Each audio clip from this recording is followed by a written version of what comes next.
The heavy oak doors of Blackwood High School always seemed a little colder after hours. For Arthur, the silence of the building wasn't peaceful. It was suffocating. As a student journalist, he needed exclusive access to the school archives in the basement to finish his piece on the 1998 restructuring project. The administration had strictly forbidden anyone from entering Hall 4B after 5 o'clock, but rules had never meant much to Arthur.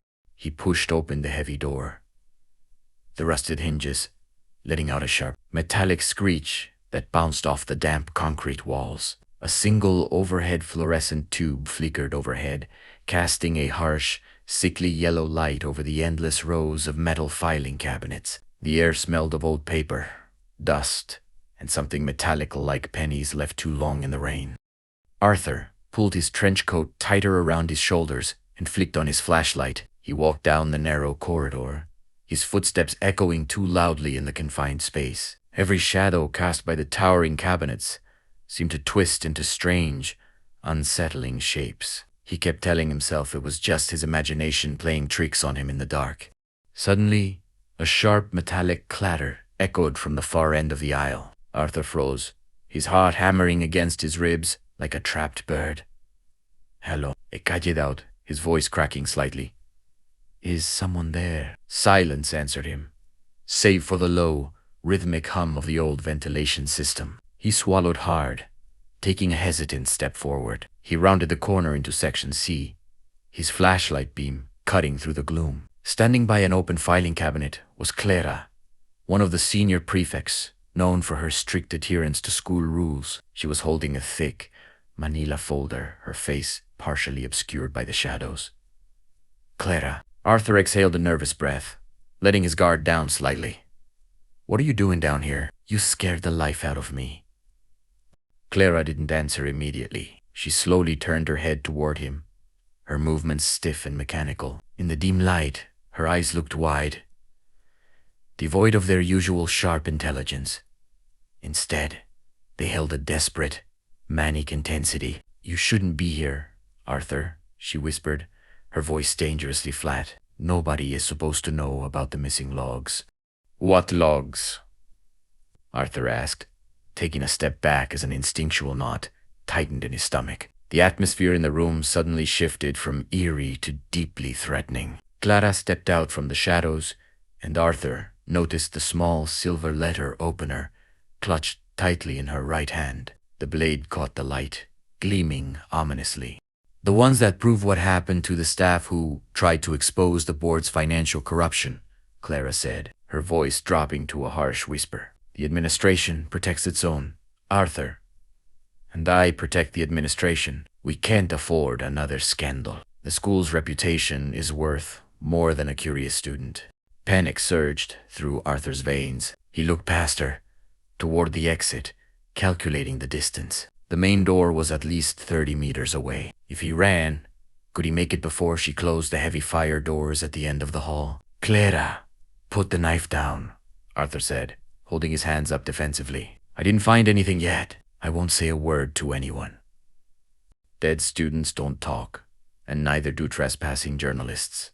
Clara replied calmly, taking another deliberate step toward him. Without waiting another second, Arthur turned on his heel and sprinted down the narrow aisle. Metal cabinets blurred past him as adrenaline flooded his system. Behind him, he heard the frantic patter of footsteps closing the gap rapidly, accompanied by Clara's sharp, erratic breathing. He reached the end of the aisle and threw his weight against the heavy fire door. It jammed for a terrifying second, refusing to budge. A hand brushed against the fabric of his coat. With a frantic heave, Arthur slammed his shoulder into the wood. The latch clicked open, and he tumbled out into the brightly lit main corridor of the ground floor. He slammed the door shut behind him, locking the heavy deadbolt from the outside with shaking hands. Leaning heavily against the wall, he slid down to the floor, gasping for air as the echoes of Clara's frantic pounding faded into the quiet hum of the night school. Oak Ridge High School during the weekend swimming trials was a ghost town. For Ethan, the solitude was the only reason he had signed up to monitor the empty athletic wing on a rainy Saturday. He sat at the folding table just outside the indoor pool area, grading papers under the harsh glare of a desk lamp. Surrounded by the heavy, chemical smell of chlorine and damp concrete. The pool area was separated from the main hallway by a massive wall of soundproofed, double-paned glass windows. From his desk, Ethan had a clear panoramic view of the entire indoor facility. The sparkling blue water, the diving boards, and the empty rows of bleachers. It was a secure, enclosed space with only one entrance through the locker rooms. At precisely 8:15 p.m., Ethan looked up from a stack of physics quizzes as a shadow cut across the pool deck. He squinted through the thick glass. A figure in a dark hoodie was standing right at the edge of the deep end, motionless. Ethan frowned, pressing his palms against the cold tabletop. "Hey! The pool is closed to students on weekends," Ethan called out loudly, though he knew the acoustic insulation of the glass would muffle his voice unless the intercom was on. The figure didn't turn around. Instead, a young woman, Chloe, one of the members of the swim team, stepped out from the girls' locker room entrance, carrying a red duffel bag. She looked distressed, her wet hair clinging to her face. She walked hurriedly toward the edge of the pool, heading directly behind the unmoving figure in the hoodie. Ethan stood up, a sudden spike of unease tightening his chest. Something felt profoundly wrong about the rigid, unnatural posture of the person in the hoodie. As Chloe approached within arm's reach, the hooded figure spun around with terrifying speed. In his right hand, a heavy wrench caught the overhead fluorescent light, flashing a cold, brutal silver.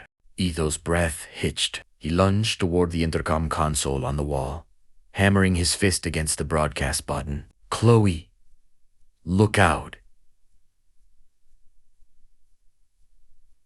Look out!" he screamed into the microphone, his voice echoing shrilly through the pool's internal speakers. Through the glass, Chloe froze just in time. She threw her duffel bag straight at the attacker's chest, staggering him backward, and bolted toward the heavy exit doors at the far side of the pool enclosure. The attacker recovered instantly, dropping the bag and sprinting after her. Chloe slammed against the push bar of the exit door, but it didn't budge. The deadbolt was locked from the outside due to weekend security protocol. Panic seized Ethan. He grabbed his master keys from the desk and sprinted toward the main entrance of the pool wing. His heavy footsteps slapped frantically against the tile floor. He reached the heavy double doors, shoved his key into the lock, and twisted it with trembling hands. The lock jammed. The key wouldn't turn. "Damn it," Ethan muttered, throwing his full weight against the brass handle. Inside the enclosure, through the soundproof glass, Ethan watched in silent horror as the attacker cornered Chloe against the locked exit doors. Chloe was fighting back, screaming silently, her face pressed against the glass. Ethan could see her lips forming words, but no sound reached him across the thick acoustic barrier. The attacker raised the heavy wrench high above his shoulder. "Despérate. Despérate." Ethan picked up a heavy metal fire extinguisher from the hallway wall and smashed it directly against the glass window of the observation door. The reinforced glass shattered with a deafening crack, spiderwebbing inward in a chaotic web of fractures. The attacker stopped mid-swing. He slowly turned his head away from Chloe, locking his cold, unblinking eyes directly onto Ethan through the jagged hole in the glass. In the dead silence of the hallway, the man didn't run. He just stared at Ethan with an eerie, calm deliberation, slowly lowering the wrench to his side. The terrifying realization hit Ethan like a physical blow. The attacker wasn't hiding. He wanted witnesses to his absolute control over the school's isolated corridors.